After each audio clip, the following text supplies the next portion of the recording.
H1B വിസകൾക്ക് US president Donald Trump ഏർപ്പെടുത്തിയ fees പ്രാബല്യത്തിൽ വന്നിരിക്കുകയാണ്. പുതിയ ഫീസ് നയം എങ്ങനെയാണെന്നും ഇന്ത്യ ഇത് ബാധിക്കുന്നത് ഏത് രീതിയിലാണെന്നും ഒക്കെ തന്നെ നമുക്ക് നോക്കാം. ഹിമ ഹരിദാസ് വിശദീകരിക്കും. ആദ്യം ഉയർന്ന വൈദഗ്ധ്യമുള്ള അറിവ് ആവശ്യമായ പ്രത്യേക ജോലികളിൽ വിദേശ തൊഴിലാളികളെ താൽക്കാലികമായി നിയമിക്കാൻ അമേരിക്കൻ കമ്പനികളെ അനുവദിക്കുന്ന ഒരു നോൺ ഇമിഗ്രന്റ് വിസയാണ് H1B. ഇപ്പോൾ American president Donald Trump H1B visa അപേക്ഷകർക്ക് $1 ലക്ഷം, അതായത് ഏകദേശം 88 ലക്ഷം രൂപ ഫീസ് ഏർപ്പെടുത്തിക്കൊണ്ടുള്ള ഉത്തരവിൽ ഒപ്പുവെച്ചത് ആഗോളതലത്തിൽ പ്രത്യേകിച്ച് ഇന്ത്യയിൽ വലിയ ആശങ്കകൾക്കാണ് വഴിവെച്ചിരിക്കുന്നത്. എന്നാൽ സംശയങ്ങൾക്കെല്ലാം ഒരു വ്യക്തത വരുത്തിയിരിക്കുകയാണ് വൈറ്റ് ഹൌസ് വൃത്തങ്ങൾ. H1B വിസയുടെ ഫീസ് ഉയർത്തിയ തീരുമാനം പുതിയ അപേക്ഷകർക്ക് മാത്രമേ ബാധകമാകൂ. നിലവിലെ വിസ പുതുക്കുമ്പോൾ വർധനയുണ്ടാകില്ല.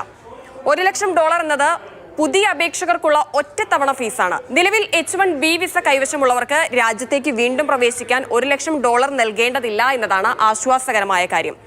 എന്നാൽ അതേസമയം ഈ നയപരമായ മാറ്റം ഇന്ത്യൻ കമ്പനികൾക്കും പ്രൊഫഷണലുകൾക്കും കുടുംബാംഗങ്ങൾക്കും ദൂരവ്യാപകമായ പ്രത്യാഘാതങ്ങൾ ഉണ്ടാക്കുമെന്ന കാര്യത്തിൽ സംശയമേയില്ല. കാരണം H1B വിസകളിൽ 70% ഇന്ത്യക്കാർക്കാണ് ലഭിക്കുന്നത്.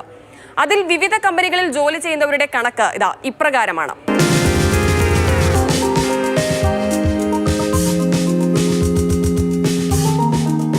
നിലവിൽ $1,500 മാത്രമുണ്ടായ ഫീസാണ് ഇപ്പോൾ 60 മടങ്ങ് ഉയർത്തിയിരിക്കുന്നത്. പുതിയ ഫീസിന്റെ സാമ്പത്തികവും തന്ത്രപരവുമായ പ്രത്യാഘാതങ്ങൾ ഏറെയാണ്.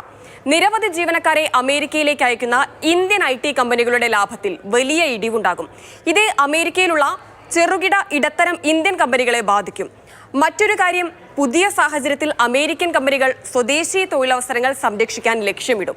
ഇപ്പോൾ $80,000 ശമ്പളമുള്ള ഒരു ഇന്ത്യക്കാരനെ നിയമിക്കാൻ കമ്പനിക്ക് $1,80,000 ചെലവാകുമെങ്കിൽ അതേസമയം ഒരു അമേരിക്കക്കാരനാണ് ജോലി നൽകുന്നതെങ്കിൽ $1,20,000 നൽകിയാലും കമ്പനിക്ക് ലാഭം മാത്രമേ ഉള്ളൂ. ട്രംപ് തന്ന ഈ പ്രഹരം മറികടക്കാൻ ഇന്ത്യക്ക് മുൻപിൽ തന്നെ മാർഗങ്ങളുണ്ട്. ഇന്ത്യൻ കമ്പനികൾ അമേരിക്കയെ ആശ്രയിക്കുന്നത് കുറച്ച് കിഴക്കൻ രാജ്യങ്ങളിലേക്ക്, അതായത് കാനഡ, മെക്സിക്കോ എന്നിവിടങ്ങളിൽ ഓഫീസുകൾ തുറക്കുന്നത് ഒരു സാധ്യതയാണ്.